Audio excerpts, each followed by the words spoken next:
Cleveland native has made good by proposing to Taylor Swift. Talk about money. He's worth apparently around $90 million. Not bad. Not bad for a kid from Cleveland Heights. Yeah. However, Taylor is worth around $1.6 billion, according to some reports. It's fair to say that Travis will be able to afford the meatloaf at Cracker Barrel whenever he wants for the rest of his life. Shout out to Travis Kelce. Yeah. What the hell does that mean? Hide your kids. Lock the doors. You're listening to HR's most dangerous podcast. Chad Sowash and Joel Cheeseman are here to punch the recruiting industry right where it hurts. Complete with breaking news, brash opinion, and loads of snark. Buckle up, boys and girls. It's time for the Chad and Cheese Podcast. Oh,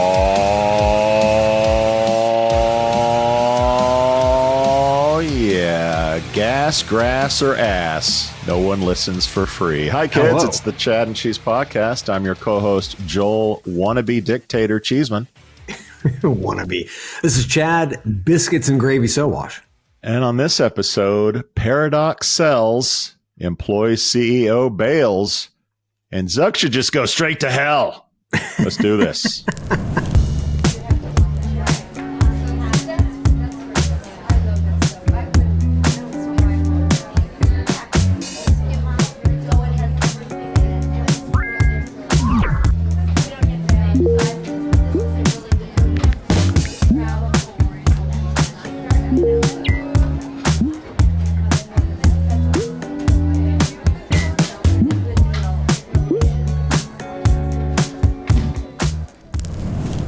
Oh shit! What's up, dude? 1,500 episodes. That's what's up. I mean, we're past that now, and usually we don't talk about how many episodes we do.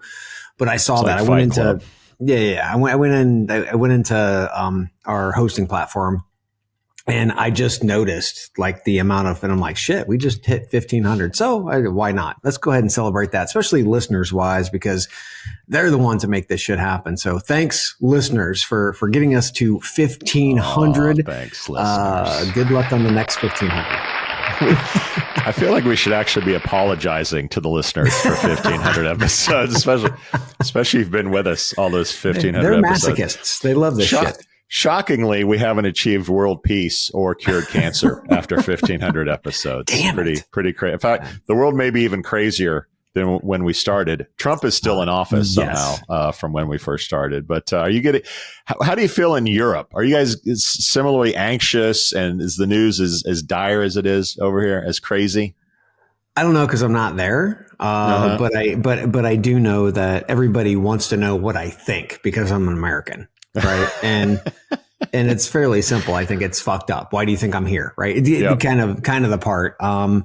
But yeah, I mean, crazy shit. I mean, first off, what the actual fuck is going on with Cracker Barrel? I mean, you've got the president of the United States who's weighing in on a fucking logo. What's the big deal? This sounds like it's big news. I really don't know much about it. It just seemed like a what the actual fuck moment to me. The therapist is in.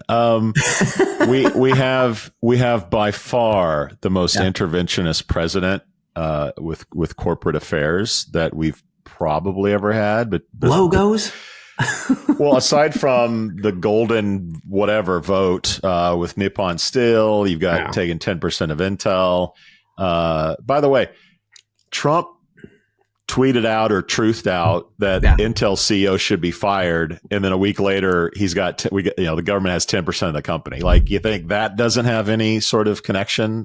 So is Trump going to start like threatening CEOs and then getting a piece of the company in return? It's fascism, I think. It's Benito Mussolini territory. But let's get back to Cracker Barrel, which I know you frequent all the time, Chad. The biscuits and gravy. It's been a while. In your current state of slight hangover, probably sounds pretty good right now. Actually, delicious. Yes. Yeah. Logos are a funny thing. Sometimes people have emotional connections to logos. If Nike got rid of the swoosh tomorrow or turned it into I don't know, an Applejack, would you be mad? Clearly there's an emotional connection that people have with Cracker Barrel. As well as I eat, I haven't been to Cracker Barrel in like 10 plus years. Oh, yeah. So Yeah. I feel like I'm probably not the demographic.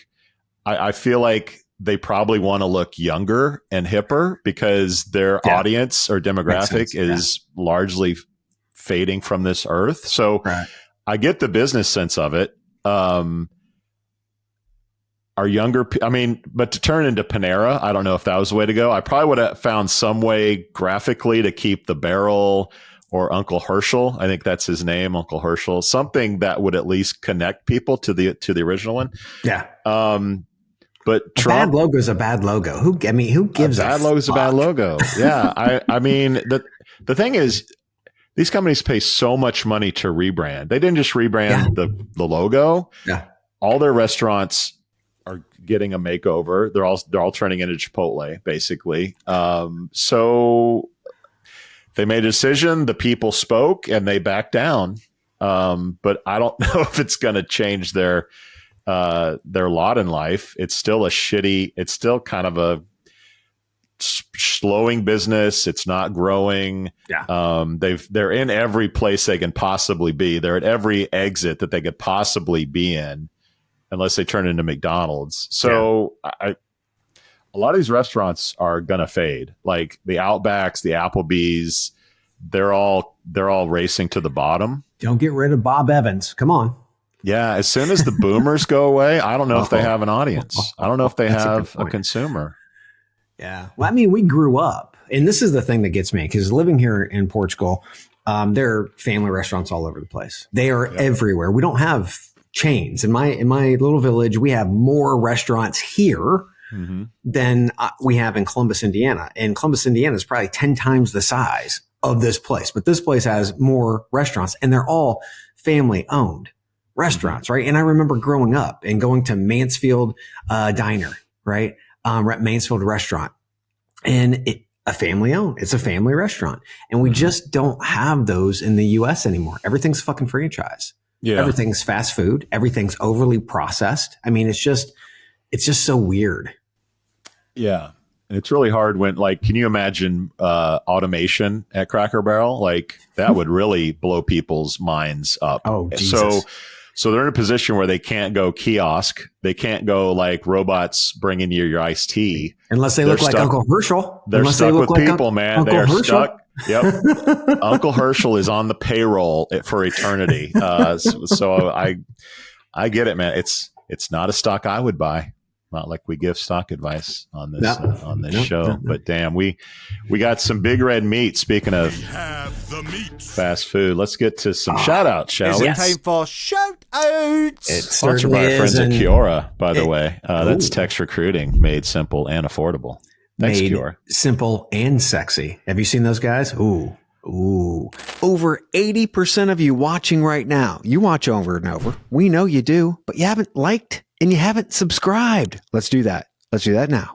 My shout out goes to AI crash and burn. You've been waiting for it, kids. You've all wanted it. You want to see this AI thing crash and burn. Well, guess what? An MIT study titled, quote, The Gen AI Divide, State of AI in Business 2025, finds that 95% of generative AI pilot programs fail to deliver any measurable return or investment, or move beyond limited testing phases. Only about 5% achieve what's deemed rapid revenue acceleration. So what's the problem here? Simple answer, kids. It's the fucking humans. Poor integration. So AI tools often don't mesh with existing workflows. Yeah, no shit. AI should be working to enhance workflows. It shouldn't be an additional step and or layer, right? So we've got these idiots that are trying to jam AI into the process. Build versus buy imbalance. One of the things that drove me crazy working with CTOs, every company that I've worked with, they always think that they can build things better, right? And many times they fucking can't. right? And that's what's happening in many cases. These companies are trying to actually build it in-house. Stop trying to build that shit in-house. Go to a vendor who has an expertise in this. And again, none of this is an AI problem. It's a human problem because we're all wanting instant gratification instead of analyzing workflows, re-engineering them with AI. So just take a beat, relax, bring in some fucking experts for God's sakes, and shout out to all those vendors out there who should be using this MIT report to their advantage. This is not your disadvantage. Stupid humans, get in there, fix it for them. Shout out to AI vendors. Humans. You're not going to fall for the banana in the tailpipe? Stupid humans. And I've seen articles about a great shortage in people who understand AI, not just on the development side, but on the usage side. And that's a huge divide from where we are today. It doesn't surprise. You talk about CTOs. One, they have a little bit of a God complex. Let's be honest. I mean, for 20 years, they were the magicians that popped out websites out of their ass, and people were amazed. And now they're getting replaced by stuff that does coding better than them. So I get the whole pride thing. I can do it. Like, don't fire me. I can do all this stuff. And then shocker, they can't. It's always been a But thing. you know who can, Chad? Who? Let me set this up. My dad used to tell me, son, you can marry more money in 5 minutes than you can make in a lifetime, which brings me Give me that money. my shout out. Forgive me for my jaded impression of love, but Travis Kelce gets my shout out this week. The Cleveland native has made good by proposing to Taylor Swift. Talk about money. Kelce's no slouch. He's worth apparently around $90 million. Not bad for a kid Pocket from change for Taylor. Cleveland Heights and Cincinnati grad. Yeah. However, Taylor is worth around $1.6 billion according to some reports. So the guy is definitely marrying up. Yes. The only celebrity couple with worth more. Care to take a guess? Oh no, who? Jay-Z and Beyonce. So he's now in Jay-Z and Beyonce territory. Look, it's fair to say that Travis will be able to afford the meatloaf at Cracker Barrel whenever he wants for the rest of his life. And Shout out to caddies. Travis Kelce. Yeah. By the way, he is now undraftable in fantasy. Like, I am not touching him with the engagement and the news and the hoopla. Like, stay away if you're a fantasy drafter this week. Just me. Just you. Well, maybe not marriage, but it feels like marriage when you get free stuff.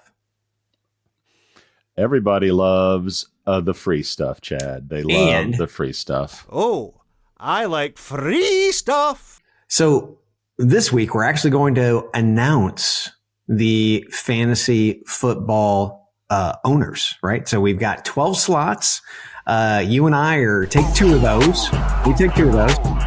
Dave Stiefel won last year. He's coming back. So he's coming back. That's one. They always have a returning champ. Yep. And then we have 9 I got more. them. I got them. Who are they? I got the players and I got their team name. And I got to tell you, Chad, the quality of the team names are a little bit depressing. They lack in oomph. So okay, here are our players and their team names, and you tell me what you think of them. Okay. We got David. His is Olivia's pool, which he had last year. It's fine. He won. Yeah. Use the same name. You went with Lavery's Legends, which I think is a fantastic homage. Thank you. To our friend Matt Lavery. I went with Shut the Front Shador, Cleveland Shador Sanders. Okay, but now it goes south from there. Okay. William Carrington, who is the Factory Fix person. He better represent. His name is Factory Fix. Oh, come on. No creativity. Mike Schaefer gave us a guy whose name is Factory Fix. Okay. Come on. After him, we got Courtney Napo, who is Malone Touchdown Solutions. Okay. Okay. Jada Weiler, Mascot Maniacs. A little generic for my taste. Yeah. Jason Putnam, Jason Putnam's Gridiron, which I'm pretty sure is just Yahoo's default name that he kept. So that's super lame. Yeah. Jeremy Roberts. Oh, just Jeremy. Yeah, just Jeremy. Not the just isn't there.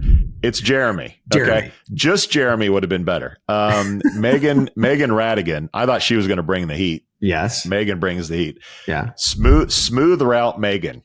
Okay. Not bad. Yeah. Okay. Mackenzie Maitland, which Yeah. has tons of potential. Oh, yeah. Mad Dog Maitland, whatever. Oh, yeah. Ice Run Mackenzie. I don't know. I kind of like that one.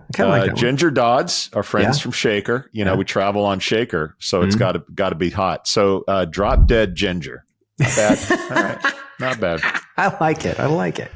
Now, yes. the highest hopes I had was for one Stephen McGrath. Welcome to All Things Scottish. Our slogan is, if it's no Scottish, it's crap! I'm very hopeful that he can exorcise the ghosts of Adam Gordon and his just anemic fantasy football play. So Stephen McGrath out of the gate disappoints on the name. His name is Stevens Play Action. All right, let me help you guys out, okay? There's this thing called AI. So I put in AI. I said, give me some good fantasy football names for a guy from Scotland. It came up with Haggis Hutters. Oh, Not bad. like that. It came up with Glasgow Gridiron Gladiators. Okay. Not bad. Yeah. And my favorite was the Tartan Touchdowns. Oh, I like that. Ooh. Tartan Touchdowns. That's like a tartan It's a little touchdown. meta. It's a little cool.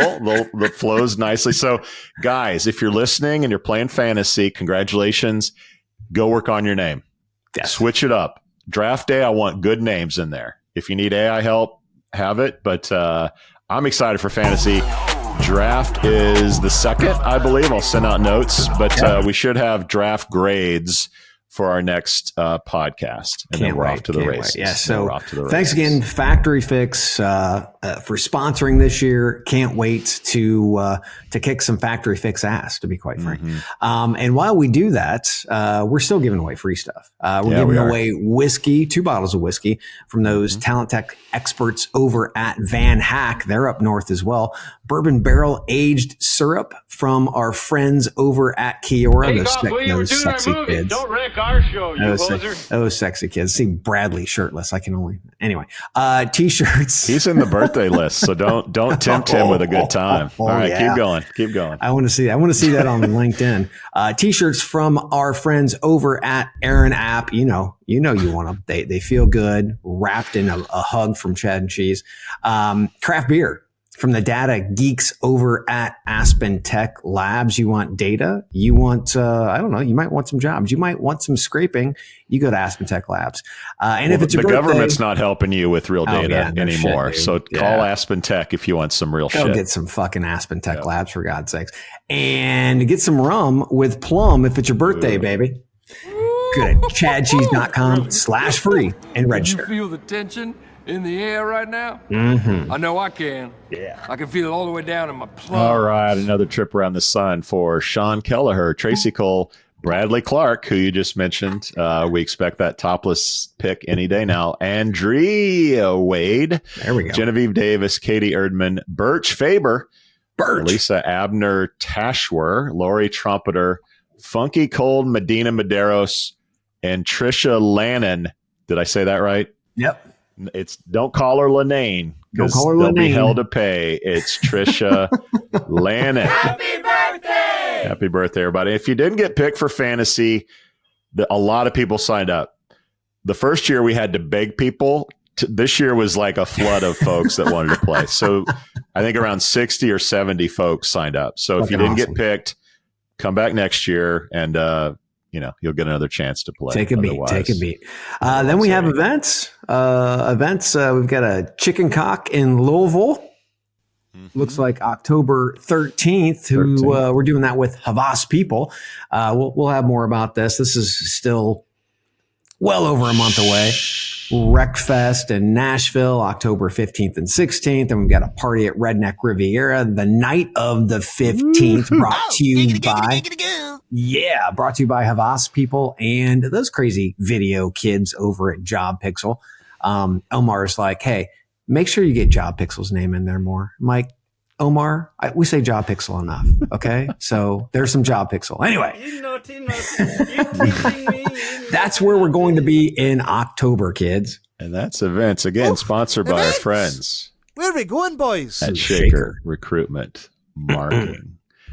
Oh, dude, we have some red meat for the listeners today. Let's get to our topic, shall we? Topics!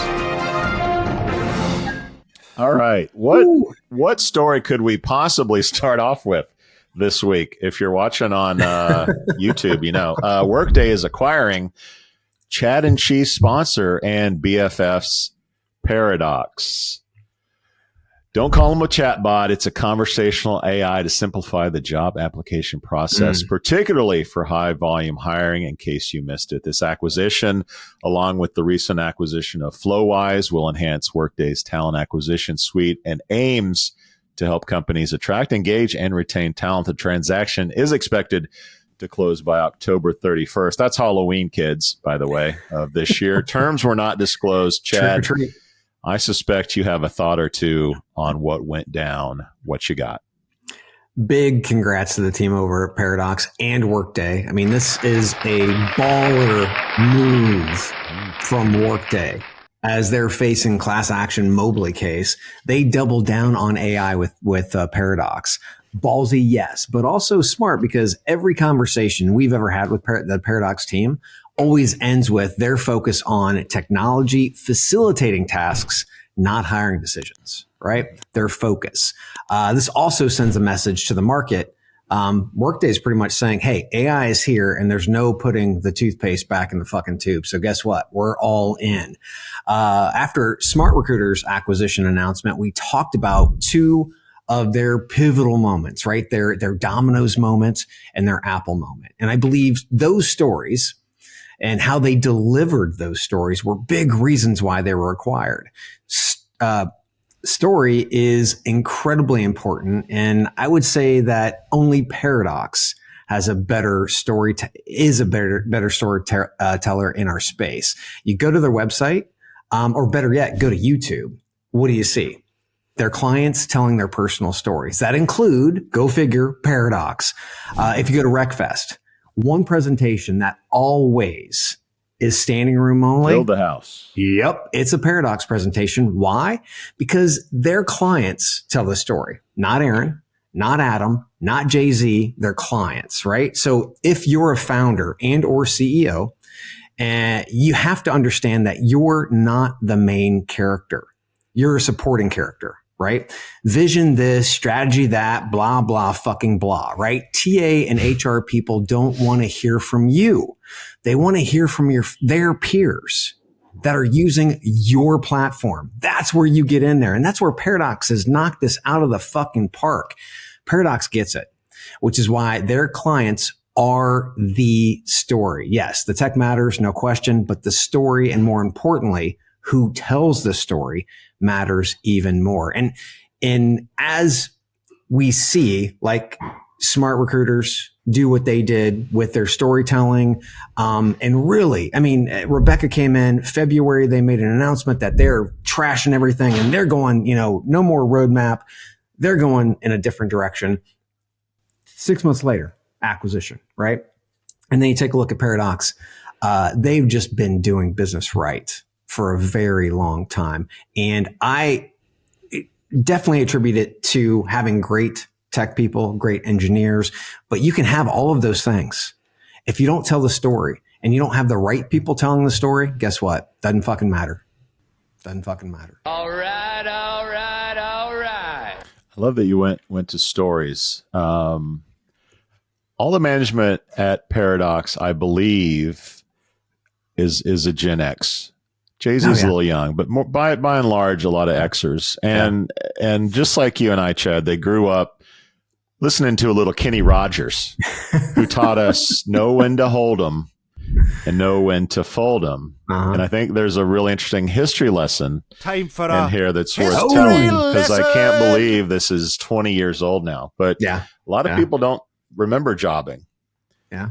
Jobbing in 05, 06, 07 was a high flyer in our industry. They were arguably a top 5 job board for sure. And this was in the days when Hot Jobs was still around. They blew it up at Sherm. They raised a bunch of money at the time. They were on track. They had their name on a sports arena. Yeah. They were on their way to crushing it and being a major player in the business. Their model was boots on the ground, local markets, people that you knew, taking you to the games, taking you to lunch, etc. They were sort of like the newspaper. Yep. They had someone in all these markets, and that was their model. They were hit with a double whammy: Great Recession plus Indeed. Yeah. And it was a gut punch that they never really came back from. They had to shut down offices. They had to sort of go Indeed on it, put some backfill, so like go more Indeed, and they couldn't outdeed Indeed, right? The cover band is never as good as the actual band. Yeah. And through that period, Aaron, founder, I think learned a ton, right? Oh yeah. And success is only getting up one more time than you fall. And the dude is a picture of grit, determination. Could have sold it, could have packed it up. He didn't. And I remember in 16, I think I was at a Sherm event, when they launched Paradox. I think it was just Olivia. I don't know if they had Paradox at the time. Yeah. They had bought refuting.com from the Jobster folks, which they also bought that portion. So there's a long history there that Aaron learned from. But I think that he learned a lesson, and I think they all did, because they remembered, in that you have to know when it's a good time, when is the timing right to sort of like say goodbye. Mm-hmm. And I really think that they see the agentic future. They see a geopolitical and employment arena that is just kind of weird. So you have a decision of like, we're 10 years into this. Our investors took a risk. By the way, a lot of their investors were jobbing investors that took another swing on this. So it's like 10 years into this, we know we can sell for a good amount of money, or we can try to go through the storm and see where we come out on the other side. Mm-hmm. I think they picked the right time to sell. I think that when we look back on this, we're going to go, man, they timed that really, really well. Yeah. And I think smart recruiters timed it really, really well also. And I'm guessing there are a lot of other people of their ilk who are trying to time it really, really well, because the companies that can buy these businesses are dwindling. The IPO windows, I don't know. Raising more money, I don't know. Yeah. Private equity is your next stop. And we all know what happens when private equity comes to town. So I think this is a great history lesson, a great story around timing, building a great business, fantastic people, great tech. They told a good story, as you talked about. They built bridges with the community, which a lot of these startups don't do. Yes. Let's be honest. Yes. A lot of them could give a shit about who you and I are, or who LaRock is, or anybody. So they covered all the bases. I think a lot of that was learning from jobbing. But I agree, like, super happy for all of them. Now there's another side of the coin, and that's Workday. You love the move? Say more. Oh yeah, no, I do love the move. I mean, because they had, everybody knows that their recruiting module is really just gift with purchase.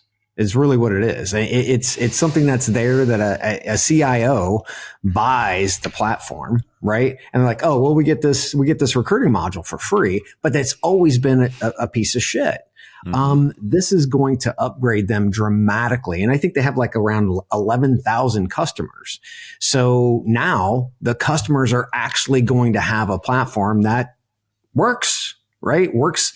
It's not something that, recruiters hate going into and using. It's going to be something that, again, if you're doing AI right, which I talked about in my shout out, it's going to enhance your effectiveness, right? And it's going to do the little things that you need it to do, as opposed to you having to do all that admin bullshit. So yeah, I think this is incredibly smart from Workday. They are having some issues now in the courts with Mobley. Those are AI decision making issues. I don't think Paradox is going to be a problem here. I don't think that's going to be a problem at all. So what do you think? 60% of the time, it works every time. So I love that we're seeing so many big swings in the industry, whether it's Indeed, whether it's SAP and Smart Recruiters. And to Workday's credit, big swing time. And that's either going to pay off big, or we're going to look back and go, oh shit, they made the wrong moves. Their stock is still down 8% year to date. It's been sort of in the doldrums for a while. The legal stuff doesn't help. Yeah. But from roughly 2021 to 2024, Workday made 0 acquisitions. It was status quo, keep it as it is. And while they were doing that, the whole world was changing and new flowers were blossoming all over the landscape. 2024, someone said, let's step on the gas. They bought HiredScore, Evisort, Flowise, and now Paradox. These are all AI plays. SAP was not an ATS buy. It was an AI buy. Everything that I just mentioned for Workday is an AI buy. So everyone is putting all their cards in this game on AI. I think it's the right move. We'll see. I also think it's interesting that Workday is starting to go downstream. They launched Workday Go a couple weeks ago, or maybe a month ago, targeting SMBs. Whoever thought Workday would have a product targeting SMBs? Well, Paradox lets them do that. Paradox, I think, is a fantastic tech for small businesses, and they haven't unleashed that yet because they're a startup. If Workday can turn the key and scale that thing up with small businesses, I think that is a huge opportunity. By the way, you listening, ZipRecruiter, because Workday and Paradox are coming for you. I'd be really worried about that. So I love the big swing. I hope it works. Has HiredScore worked? I hear some people say yes. I hear some people maybe no. What happens to the brands and all this? HiredScore now goes to Workday. So your paradox.ai URL, that's likely going to go to Workday. When you take cultures, technology, businesses, and put them into one brand, like there are challenges, we'll see if they can handle it. I don't know how long a lot of the Paradox people will stick around. I don't know how long the HiredScore people stuck around. I'm guessing a lot of the execs will be around for a year. But this is a long-term play, and I think they are taking the right bets. And it'll be fun to talk about the evolution and where they go from here. Now, I do think the unicorn dance that we've been talking about is going to get really interesting. I've already given a little bit of my 2 cents where the window for IPO, acquisition, et cetera, is closing. Yeah. If you're at Eightfold, if you're at name it, what are you thinking today? Yeah, well, I mean, you've got 2 players off the table now, SAP and Workday. Will UKG, Oracle, ADP, and others build their own, or will they buy something? Dayforce has a new owner. Will they get into the game? What about Rippling, Deal, Upwork, and the other EOR companies? I mean, they're moving up funnel towards staffing. They're going to need recruitment tech, right? So I still think there's a ton of opportunity that's out there. But there are so many players, iCIMS, Greenhouse. You've got all the employee, Lever, Jazz, JobVite, Beamly, Eightfold, Phenom, Gem, Fountain. I mean, and so many. I think the ones that are really kind of screwed have just taken too much money. We've given Eightfold a lot of shit on this show for years. Yep. And they've taken too much money. I don't know who's going to be able to afford them. I think you get organizations like a Paradox, a Fountain, a Gem. You get those types of organizations that do something really, really well, and then they just knock the cover off the fucking ball. And Eightfold is trying to do too much, right? We talked about them opening the TAM way too far, too fast. And I think those models And that kind of vision and focus is really going to be, unfortunately, their demise. Focus, discipline's the key. And I think that's what's going to win the day. Yeah. The big wild card to me is the IPO market. If Rippling deal or somebody goes public and goes bonkers, you're going to see eightfold. You're going to see all these guys go public. But if the first one out of the gate falls on its ass, it's bad for everybody else. It's bad sign for everybody else. Yeah. But congratulations to Workday and the Paradox crew. Give us a quick break, and man, the train keeps humming with red meat for the listeners. Oh yeah. So you posted a new job ad. Now you can sit back and wait for the application to roll in, right? That's why we built JobPixel.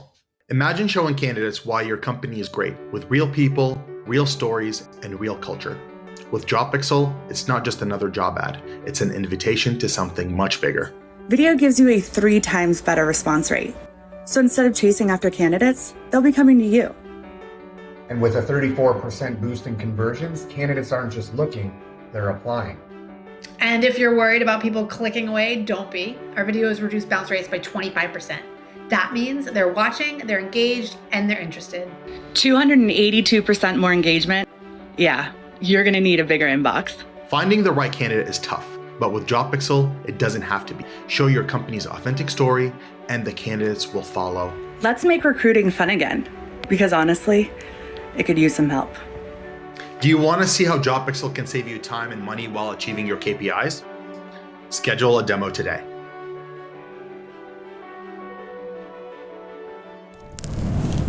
All right. You mentioned Jazz, JobVite, all those under one umbrella. Anyway, we barely knew ye after taking the reins of Employ. JobVite, Jazz HR, Lever, et cetera. Steve Cox is out. Steve Cox. He's out as CEO. Wow. He posted a resignation letter on LinkedIn saying he'd say more about where he's going at a later time, leaving the, I guess, interim or ICO role to Dara Brenner, who was chief product officer at Employ before this happened. Cox replaced Pete Lamson, you might remember, who served as CEO for a whopping 3 years prior to him. Chad, your take on this tale of musical chairs? Yeah, well, it's my turn. Get that history lesson ready for a history lesson.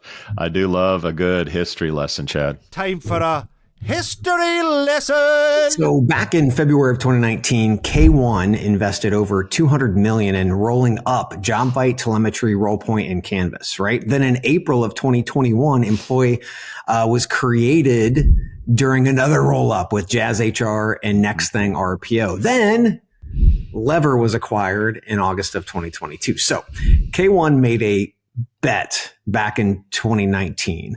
Buy all the toys and try to own all segments of the market with enterprise ATS, mid-level, and SMB ATS. That was a baller move. Unfortunately, rolling up that many companies, integrating all that tech, including point solutions, getting your sales and marketing teams on the same page, and aligning your tech teams just for starters. That's a fucking mess, dude. That's a mess. So, I mean, you can imagine managing all those fucking code bases. And on the Steve side of the house, yeah, a year and a half. Maybe because K1 doesn't like that Employee feels like the antithesis of Paradox or Smart Recruiters who feel young and nimble and vibrant. Employee feels old, slow, and riddled with tech debt. Maybe we saw Rebecca Carr come in, make a big and bold change almost overnight, right? Now the new CEO, or at least interim CEO, Dara Brenner, like Rebecca, she was the chief product officer, and she also has a great deal of experience in our space. The question is, will she have a Domino's and Apple moment like Smart Recruiters did? Will this unwieldy beast of a company become a cool new player?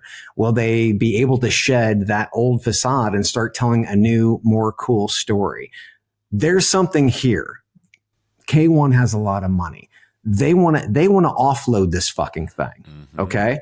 there's got to be big changes. I hope, Dara, I hope you're listening.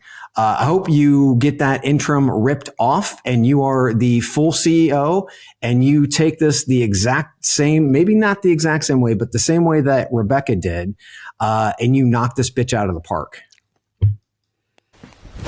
Emotional damage. So Chad and I don't share notes before the show, and you stole a lot of my thunder on that. This is definitely a Smart Recruiters 2 Electric Boogaloo moment. Feels like it. For Dara. I hope she has Rebecca on speed dial. Do people still have speed dial? That's such a 20-year-old thing. Anyway, you get what I'm saying. No one wants these jobs, man. Like, when you hire someone from out of our space, it's like they come in and go, what in the hell is this shit? Like, I'm used to marketing stuff or customer, like whatever it is. Something about HR tech is just toxic to people who aren't from our space. So yes, I think K1 looked at Smart Recruiters, or at least where the trend was going, and said, we need a product person. Dara was there. Look, a lot of these people don't want these jobs. I mean, she was in the office next door. She's a fucking probably. UKG, dude. She's got the chops for sure. I've never met her or talked to her. Yeah. If you're smart, you'll come on the show like Rebecca did, and good things happen. Tell your story. You say you don't know if they have to follow the script. I think they do. I think the script is there. Like, look, bring in an industry person. Your next thing is hire people that know what the hell they're doing. And by the way, Smart Recruiters and Paradox, now that they're bought, might have some people looking for new opportunities. If whoever's recruiting for employee needs to be on the phone with those folks and say, hey, let's do it again over here. And we can, and here's how we're going to do it. They need to pump up the marketing. They need to get some heat, even if it's, not there yet. They need to tell the story. Like you said, what is our story? What is our vision? Smart Recruiters followed through on that with the change that they made. Employee needs to do that too. They need to figure out the branding question. Oh, fuck yeah. Dude, it is. You go to each one of these companies and their LinkedIn profile stuff and insights, they are all a mess. Mm-hmm. Headcount reduction, like no one's hot. Like they are just, these are awful businesses. Now, to me, it looks like every logo has like job by employee. Yeah. Jazz HR by employee. Usually when you see buy something, it means eventually it's going to become employee. So I have to imagine this will just be employee and all these technologies will come under that. Interestingly, I wanted to see who owned employee.com. It redirects to a LinkedIn profile of some guy named Slade Michalak. Anyway, I don't. But look, so I did some work for you. Either go pay Slade a bucket of cash, Slade, or employee.tech is available for a pretty reasonable price. Like that's a pretty easy fix. Get all this technology and brands under one, and eventually go make it easier on yourself. But I think the roadmap is there, the blueprint is there. Just follow up on the same thing. These are good. These are beloved brands. Yeah. Lever, beloved for a long time. JobVite was the original sort of cool hip, when Finnegan was running the show. So there's stuff there, but it has become a mess. And I agree with you. K1 wants to dump this thing or get rid of it. I think they want to get rid of it for a long time. This is the plan. This is your 12 to 18 month plan. Now go do it. And I would say that you don't have to go to a Paradox or a Smart Recruiters. Those people are very high on life right now, and that's great. And they're not going to want to leave just yet, right? There are so many good people that are out there now, right? That you can pick. You just have to be able to understand the vision and the actual strategy that these companies put together. And don't get me wrong. Smart Recruiters and Paradox had different visions, different types of companies, but they pulled off the same type of storytelling, in big, bold moves, right? They did those things. You can do it. I mean, you can do it. I look forward to seeing that.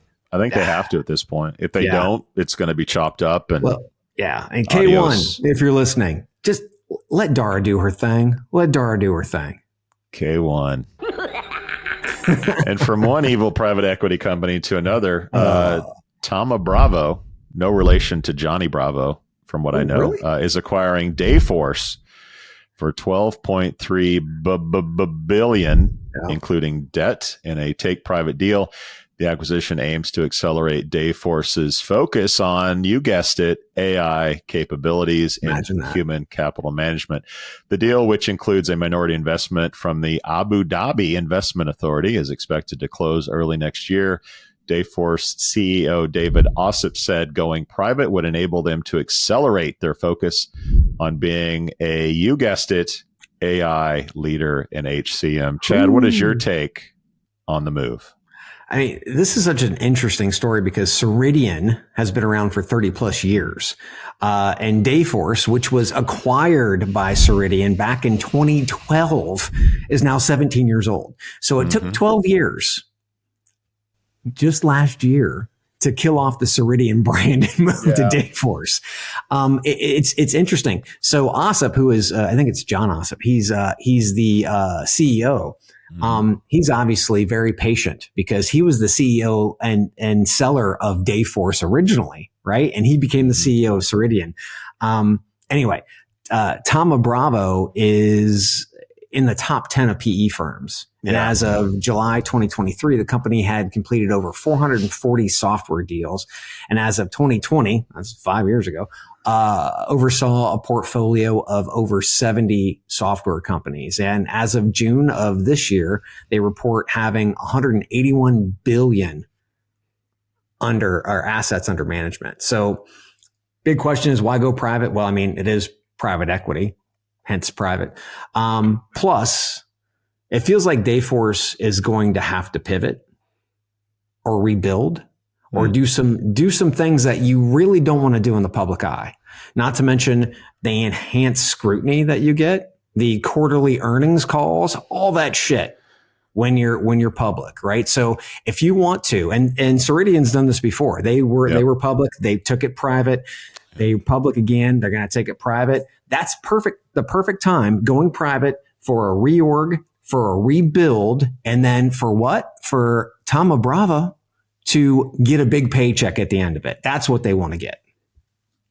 That escalated quickly. I'll go you one better on the 2012, Chad. Dayforce actually traces its roots to Controlled Data Corporation, or CDC, founded back in 1957.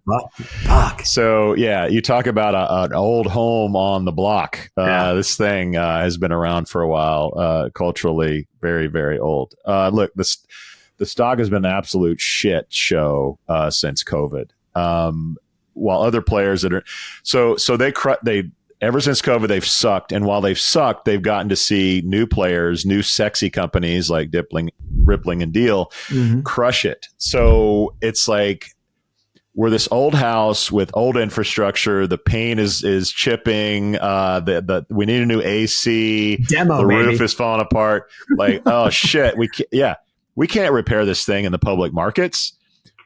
Let's shut it down, put the big drape thing over the house. and to me, this is going one of two ways. Either it really is going, we're getting the A-team construction group in here. We're going to like put on new stuff. We're going to add on. We're putting a pool in the backyard, whatever it is that they need to do to get this dog looking like it's ready for the public markets. And then they go public. And that may be spurred partly when Rippling and Deal and all those guys start going public, because there could be a little bit of a feeding frenzy. I do fear that they could go into the house and be like, there are too many skeletons, too much mold. They got termites in the walls. Like, let's just sell off the windows because they're in good shape. Let's throw out, these certain parts, and they're gonna career builder and monster this thing, and Dayforce will be a footnote in the history of our industry. So I think it could go either way. I don't know as much about Bravo as I do about K1 and Apollo and those guys, so I can't really tell what their history is. But I think it could go either way. You think it'll be like a resurrection, and Jesus is coming back, and Dayforce is going to be the shit. I hope for them that's the case. But private equity, the story, as we know, Chad, usually doesn't end very well for the people that get acquired by the private equity folks. Ooh, good luck, guys. Doesn't anyone notice this? I feel like I'm taking crazy pills! All right, guys, if you haven't subscribed to our audio channel from your favorite podcasting platform of choice, or if you want to see our beautiful faces, check us out on YouTube at youtube.com/@ChadCheese. At Shaker Recruitment Marketing, our comprehensive services include branding, talent attraction, MarTech, and analytics, empowering you to achieve your recruitment marketing goals. We believe in doing things the right way, delivering the right message through the right activation, achieving the right conversion.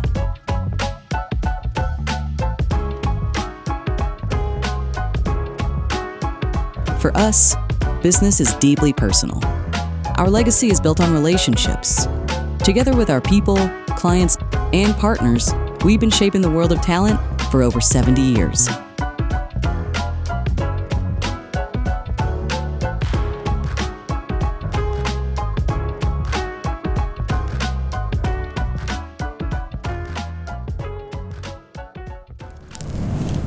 All right, Chad, your boy Zuck is back up to his old tricks. Meta has paused hiring in its AI division after bringing on over 50 researchers and engineers. The company says the pause is part of organizational planning and yearly budgeting and planning exercises. But wait, there's more. Zuck goodness. A Reuters review of an internal Meta policy document reveals that the company's AI chatbots have been permitted to engage in provocative behavior, including romantic conversations with children, generating false medical information, and creating content that demeans individuals based on protected characteristics. Meta refutes the report, Chad. Do you refute the report? Your thoughts? I don't refute it. It's hit the hiring real quick. I mean, Meta, they hired 50 new AI researchers that they poached from competitors for a lot of fucking money. They've split one organization into 4 different AI labs. It's probably smart to just take a beat, take a breath, assess the talent that you have, build the teams and what their focus is going to be before you start the poaching frenzy, which they'll probably do here and there. On the chatbot side of the house, I mean, let's face it, Mark Zuckerberg could give 2 fucks about you, your kids, or any community, right? It's all about the Benjamins. And after Cambridge Analytica, I mean, nothing this asshole does should surprise us. And with less governmental restrictions, expect more of this. Porn is still a huge moneymaker, and getting into porn-like chat does nothing but increase engagement, even if it's totally fucking repulsive. Zuck doesn't give a fuck about you or your kids. I mean, that's just what it is. And if you choose to use these platforms, again, it's your choice, and that sucks. But this is what's happening. And while this administration is still around, they're not going to put any restrictions on you. We've heard that. They've actually admonished Europe for trying to put restrictions on AI. And this is just going to be seen as another restriction. Speech. Yeah, it's bullshit. Bruh. By the way, did you see the story about the OnlyFans founder or CEO? He's gotten like $700 million in dividends over the last 3 years, and just dividends, just free cash flow. Jesus. They make like $24 million per employee. They only have 46 employees. Anyway, totally different topic. That's better than Craigslist. Oh, it's better than Apple. It's better than Google. It's better than NVIDIA. Like, it's insane. Anyway, so the hiring thing, there's a line in Ghostbusters where they go, if someone asks you if you're a god, you say yes. It says to Aykroyd. If someone offers you $100 million, take it. Take it. That doesn't come along every day. They were offering $100 million, allegedly, OpenAI claims this, to potential AI employees to come in. That window is closed. I have to think that Zuck has been burned by the metaverse action. You remember metaverse? We're all going to live on headsets. They put a ton of money into that. They billions of dollars in R&D. and their stock went to shit and everyone was mad at them. And I don't think Zuck wants to relive that. So I do think there is a potential undercurrent of AI. And you talked about it with the MIT thing. Sam Altman's talking about a bubble in AI. Yeah. There's more and more anecdotal evidence that AI is not going to happen immediately. It may be like the .com thing. It may start in 97. It may not actually hit till about 3, 4, or 5. Mm-hmm. So Zuck, I think, sees some of that and says we need to like chill out, take a breath, get stuff to speed, get our people up. So to me, this is a little bit of a warning sign. I know it's a Facebook crazy, whatever the hell's going on there, but I do think it could be a little bit of a canary in the coal mine for what's going on with AI. Maybe these big companies are biting off more than they can chew, and stuff isn't ready for what's happening. On the chatbot thing, this is going to give me the second opportunity for a history lesson. For a history lesson. So if you've seen The Social Network, the movie, and I know you have, Chad. Yes. I can't believe that's like 15 years old now. Zuck started Hot or Not basically for Harvard.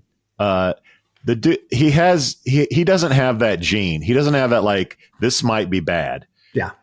So he launches it, and to his credit, he's gotten not much more than a hand slap every time that he's done this. Yep. So whether it's depressing our kids, whether it's making minorities feel like shit, and so I, like you, am not surprised at all that he's done this. Mm-hmm. I think it's like really crossed the line as you dig into the story. Apparently, they accepted standards that would let their chatbot write, quote, a paragraph arguing that black people are dumber than white people. Like, to me, that's a line even Zuckerberg is too like aware to cross, but apparently not. Yeah. Apparently, there's no borders, no guardrails at all. And when the dude is behind Donald Trump at the inauguration speech, it tells me like nothing's going to happen from a federal government standpoint to slap this guy anyway loose. I think you and I agree until one of these fuckers gets in an orange jumpsuit. Yeah, nothing's going to change, and our kids are going to suffer for it. Our dialogue is going to suffer for it. Just our humanity is going to suffer for it. And that makes me think, Chad, that it really is time now for a dad joke. Yes, please. And because football is starting this week, Chad, I hope you're able to watch the Texas-Ohio State game. Oh, fuck yes. Which will be on really early in the morning for you. Yeah. It's a football joke. Where do football players go when they need a new uniform? Where do football players go when they need a new football uniform? I don't know. New Jersey. Oh. There's another one in the can. We out. We out. Thank you for listening to, what's it called? A podcast. The Chad. The Cheese. Brilliant. They talk about recruiting. They talk about technology. But most of all, they talk about nothing. Just a lot of shout-outs of people you don't even know. And yet you're listening. It's incredible. And not one word about cheese. Not one. Cheddar. Blue. Nacho. Pepper Jack. Swiss. So many cheeses and not one word.